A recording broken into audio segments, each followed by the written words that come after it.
I'm here on location in West Ashley at Coastal Vascular and Vein, and today we're going to be talking about varicose veins, and joining me is Dr. Adam Kiefer, and we're going to talk about some symptoms that you should be made aware of and some of the options out there for treatment. Dr. Kiefer, thank you for having us. Thanks for coming. Now, first let's talk about varicose veins. What is it?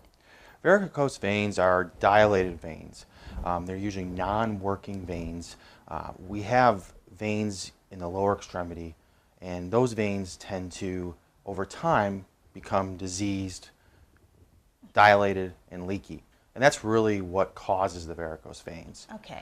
So as you age, is that something that everyone is prone to, or is it hereditary or what? It is hereditary. Some people do not get them, and some people get them pretty severely. So it really depends on hereditary factors such as standing for excessive periods of time, hormonal influxes, and to be honest, it really comes down to most patients.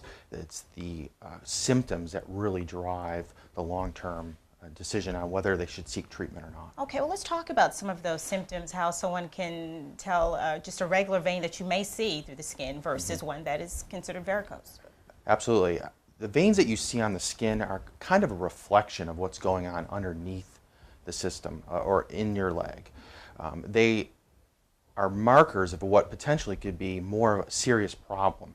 And when the veins you see are dilated on the surface of the skin, that usually represents the veins under the skin have become leaky and not working well. It's really about a lot of pressure on the system, and that pressure should be stopped by valves and the veins by working well. When they don't work well, that pressure builds up. All that blood, all that fluid goes into the veins and causes them to be dilated and cause pain. I was just about to ask, is there some pain that's involved with that? And does it vary? It does. There's a whole host of symptoms. Itchiness, some people have restless legs. They attribute a lot of that time can be varicose veins. And then pain, swelling, and worst case scenario, staining your skin or ulcer formation. Wow. Okay, well, let's talk about some treatments because people should know that they don't have to live with this condition, correct? Absolutely not. We offer here at Coastal Vascular and Vein a complete treatment of varicose veins. Oftentimes we like to treat the underlying problem vein before attacking those veins that are visible, such as the spider veins and the visible varicose veins on the lower extremity. We do that right here at our office 95% of the time, usually same-day surgery. Patients come and go within a few hours of their procedure, and the procedure itself is relatively painless and is very successful long term. Now, let's just say if someone were to have the procedure in the morning time, are they able to resume their normal activity after a certain amount of time that same day?